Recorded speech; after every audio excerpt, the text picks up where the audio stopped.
Good morning to all of you my dear students. आज आपको class 9 की math का चैप्टर नंबर 6 जो चल रहा था वही आज आपको आगे पढ़ना है। टॉपिक है ट्रायंगल, त्रिभुज। ठीक है, त्रिभुज के बारे में आपको पढ़ना है। ऑलरेडी आप त्रिभुज पढ़ चुके हैं। ठीक है, इसमें ट्रायंगल्स की कुछ प्रॉपर्टीज़ हैं वो पढ़नी है आपको। तो आगे देखते हैं कि पहले देखिए त्रिभुज क्या होता है ना। त्रिभुज, त्रिभुज ट्रायंगल जिसको बोलते हैं। ट्रायंगल क्या होता है, देखिए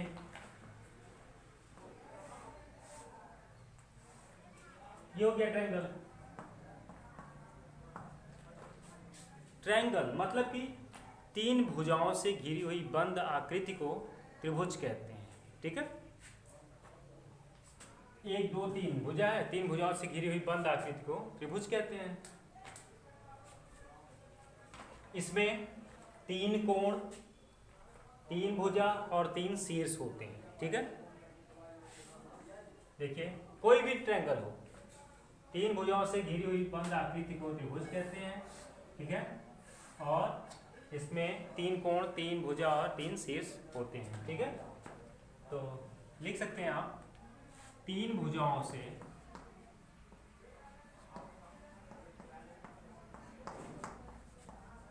घिरी हुई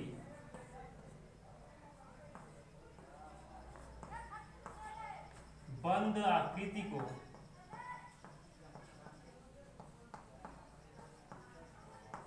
त्रिभुज कहते हैं। ठीक है, और त्रिभुज में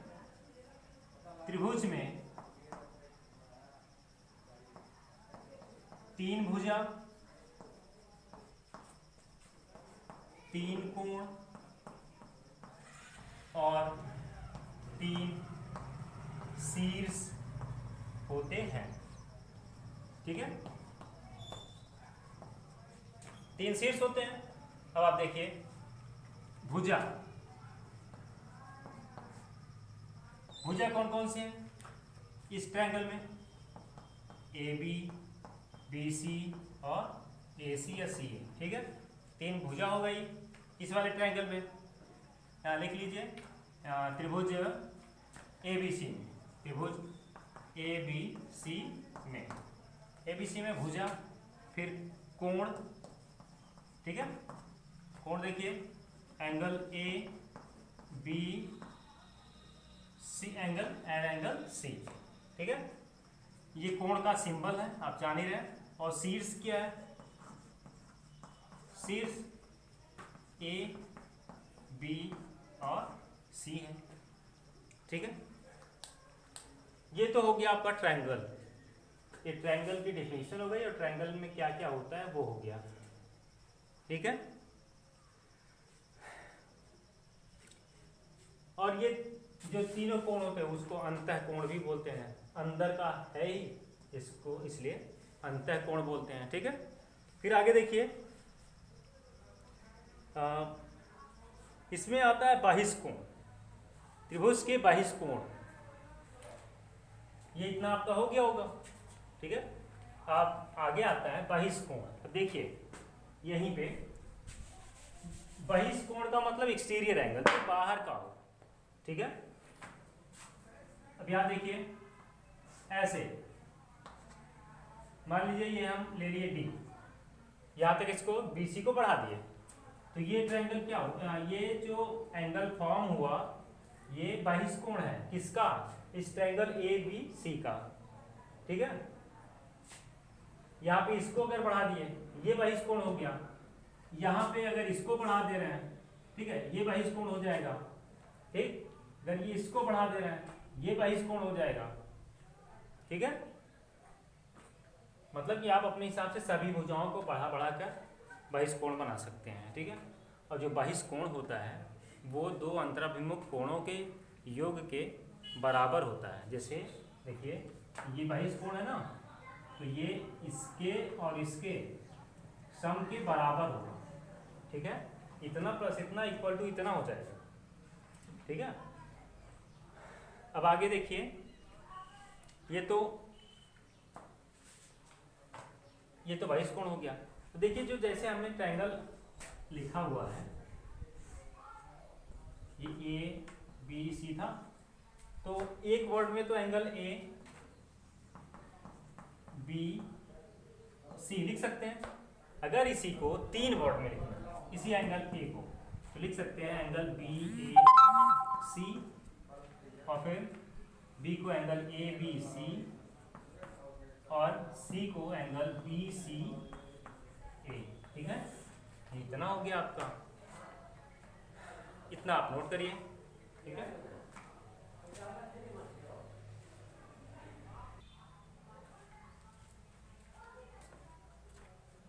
वैसे तो देखिए त्रिभुज के बारे में कुछ प्रॉपर्टीज यहाँ पे पढ़नी है, और इतना तो आप जानते ही होंगे कि त्रिभुज के प्रकार में अगर आपको कह दिया जाए तो त्रिभुज के प्रकार कितने होते हैं। तो एक तो भुजाओं के आधार पर होता है, और दूसरा कोणों के आधार पर होता है, वो आप पढ़ चुके हैं। ठीक है, वो आपको आप पहले से पढ़ चुके हैं, उसको नॉलेज में रखना, आपको पढ़ना। यहाँ पे दूसरा कुछ है, लेकिन एक बार हम आपको रिवाइज करवा दे रहे हैं कि भुजाओं के आधार पर 3 प्रकार के होते हैं। कौन कौन से? समबाहु, विषमबाहु और समबाहु, विषमबाहु।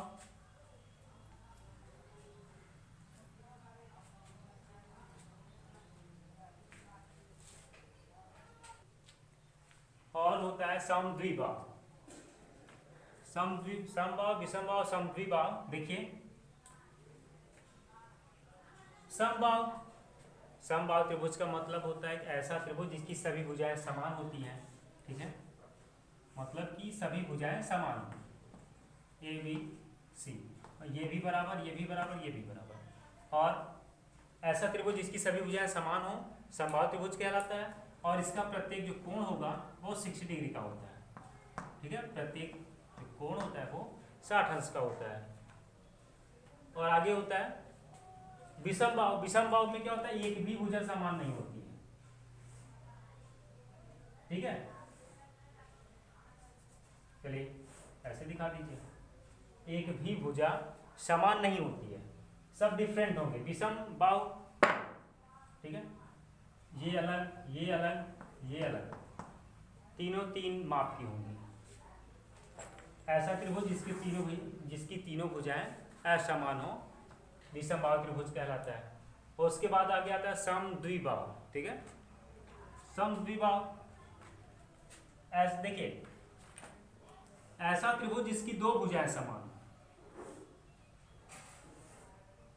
ऐसा त्रिभुज जिसकी 2 भुजाएं समान, ए बी सी। अब यहाँ पे क्या था इस वाले में?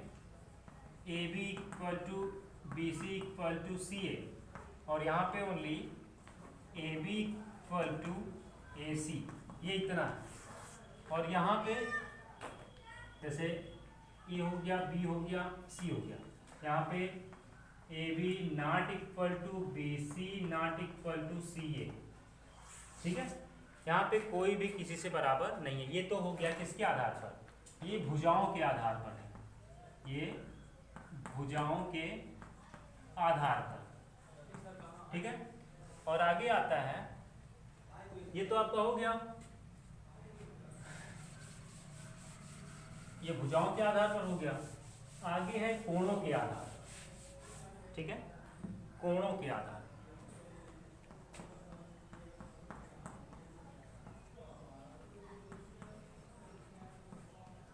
कोणों के आधार पर देखिए, पहला होता है न्यून कोण त्रिभुज।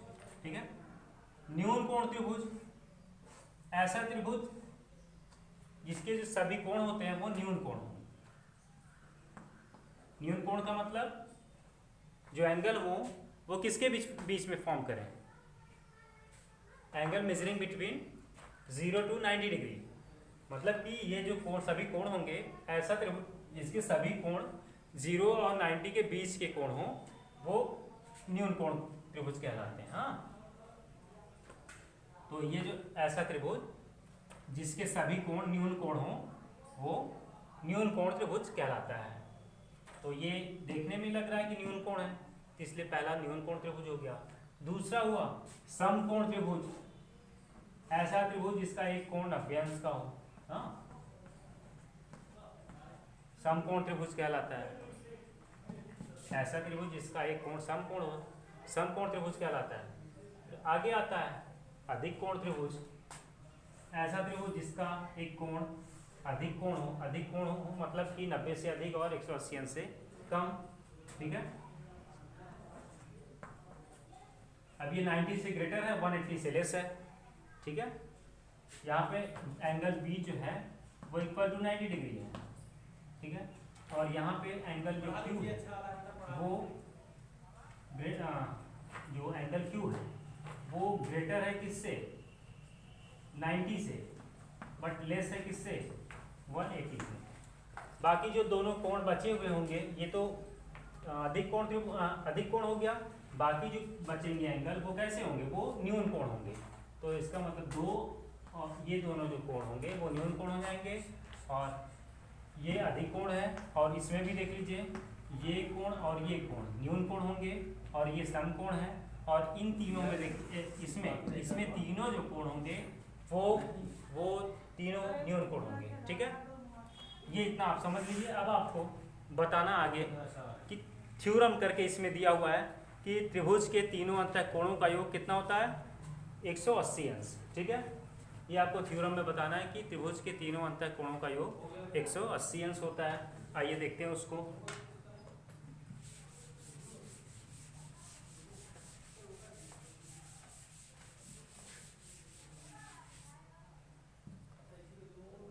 स्टेटमेंट देखिए,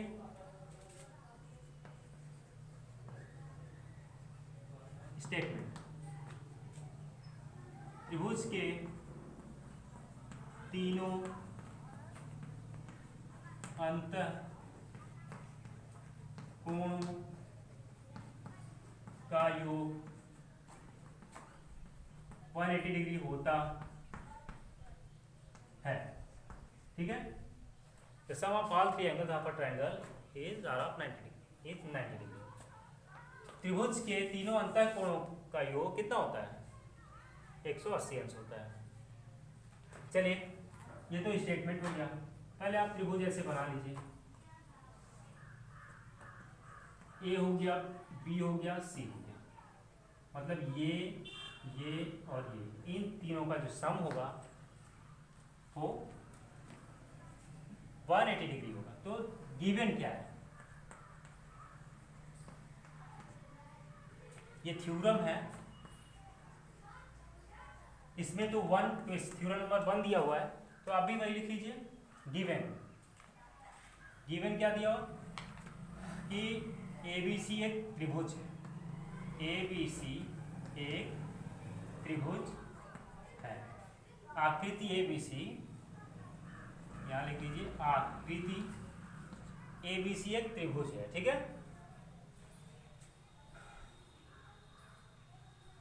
चलिए आगे प्रूफ क्या करना है। टू प्रूव दैट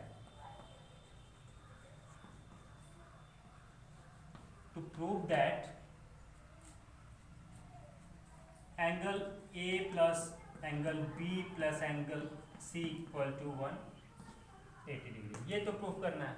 जैसे अभी मान लीजिए आप यहाँ से एंगल 1 ले रहे हैं, 2 ले रहे हैं और ये 3 ले रहे हैं, या R करके आप लिख सकते हो कि angle 1 plus angle 2 plus angle 3 equal to 180 degree, ये आपको प्रूफ करना है। ठीक है, अब आगे देखिए, आगे आपको कंस्ट्रक्शन करना होगा। कंस्ट्रक्शन मीन रचना करना होगा कि यहाँ पे देखिए BC के समांतर एक आप रेखा खींचेंगे जो ए से होकर जाती है। यहाँ हम ले रहे हैं क्या, हम P ले लीजिए और यहाँ पे Q ले लीजिए। BC समांतर PAQ खींचा। ठीक है, यहाँ पे BC के समांतर PAQ खींच लिए। अब आप प्रूफ लिखिए। प्रूफ ठीक है। आइए यहां पे आप मान लीजिए क्या, एंगल 4, यहां पे आप मान लीजिए एंगल 5, ठीक है। देखिए चूंकि because BC parallel PAQ by construction, रचना से, ठीक है। और उसके बाद देखिए तो जब पैरेलल है तो इसलिए एंगल 2 इक्वल टू एंगल 4, क्यों, अल्टरनेट इंटीरियर एंगल, ठीक है। ये अल्टरनेट इंटीरियर एंगल की वजह से एंगल 2 इक्वल टू 4 हो गया। फिर उसके बाद है एंगल 3 इक्वल टू 5, ये भी अल्टरनेट इंटीरियर एंगल, मतलब कि अंतःएकांतर कोण, अंतःएकांतर कोण की वजह से ये दोनों बराबर हो गए। उसके बाद आप देखिए एंगल 4, 1, 5, अगर तीनों को हम ऐड कर दे रहे हैं तो तीनों का सम कितना होगा, 180 डिग्री होगा। चूंकि देखिए angle 4 plus angle 1 plus angle 5, हाँ 5 इक्वल टू 180 डिग्री, क्यों, क्योंकि एक सीधी रेखा पर बने सभी कोणों का योग कितना होता है, एक सीधी रेखा के एक ही ओर के बने सभी कोणों का योग 180 डिग्री होता है, ठीक है। अब ये एक सीधी PAQ एक सीधी रेखा है, वहां से सीधी रेखा के एक ही ओर सभी कोण जितने बने हैं वो एक ही ओर बने हुए हैं, इसलिए उनका सम कितना होता है, 180 डिग्री होता है। आइए देखते हैं एंगल 4 के स्थान पे हम क्या लिख सकते हैं, एंगल 2 प्लस एंगल 1 रहने दीजिए, 5 के स्थान पे एंगल 3 लिख सकते हैं इक्वल टू 180 डिग्री। फिर इसको अरेंज कर दिए, angle 1 plus angle 2 plus angle 3 equal to 180 degree, proved हो गया, ठीक है, ये प्रूव्ड हो गया। समझ में आ ही गया होगा, नोट कर लीजिए आप, ठीक है। यहाँ लिखना हो, अभी मैं बोला जो वो यहाँ लिख लीजिएगा। ये एक सीधी रेखा के एक ही ओर के बने सभी कोणों का योग 180 अंश होता है, ठीक है, नोट करिए इसको आप।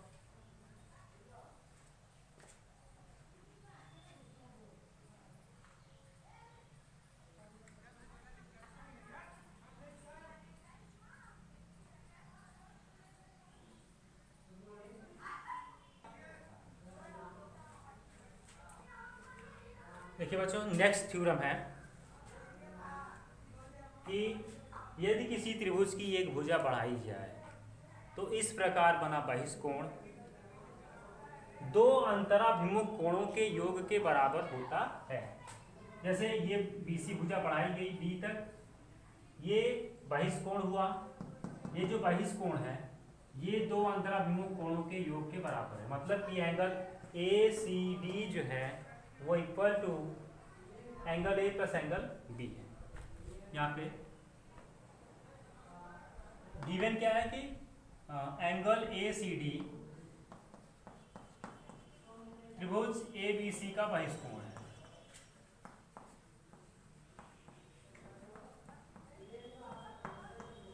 बहिष्कोण है, ठीक है, ये हो गया आपका।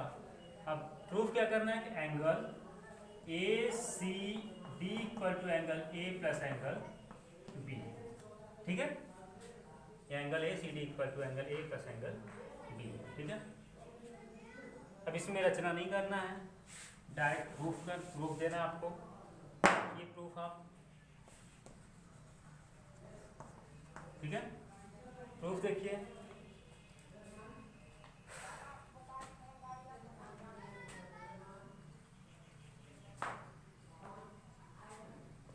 अब आप देखिए, इसको हम एंगल 1 ले रहे हैं, इसको 2 ले रहे हैं।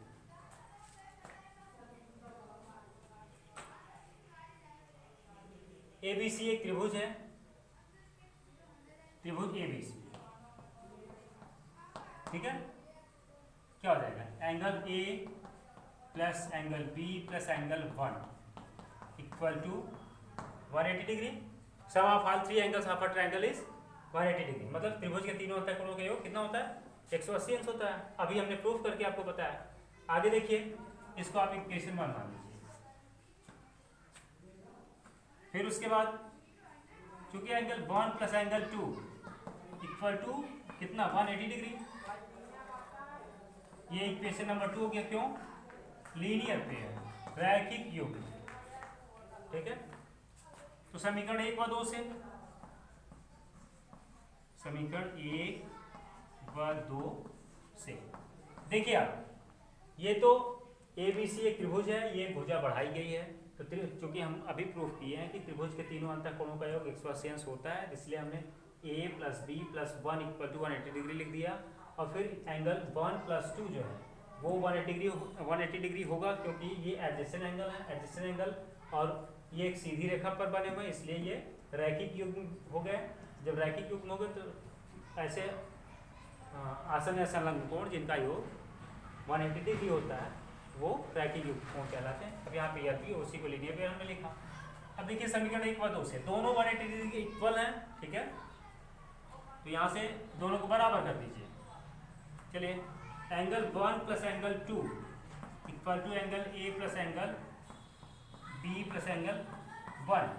ठीक है, अब देखिए यहाँ 1 और ये 1 कट जाएगा, यहाँ पे बचेगा एंगल 2 = A + B। तो एंगल 2 को हम लिख सकते हैं एंगल क्या, ACD equal to angle A + angle B। ये हो गया, ठीक है, ये हो गया प्रूफ हो गया। ठीक है, ये आप नोट कर लीजिए, कहीं दिक्कत हो तो बताइएगा। ठीक है, इसमें इतना ही थ्योरम दिया हुआ है, आगे आपको इस पे बेस्ड आपको क्वेश्चंस लगाने हैं। ठीक है, तो आज के लिए बस इतना ही। अब एक्सरसाइज आपको नेक्स्ट वीडियो में बताएंगे। ठीक है, इसको आप नोट कर लीजिए, आगे exercise next day. Okay, thank you.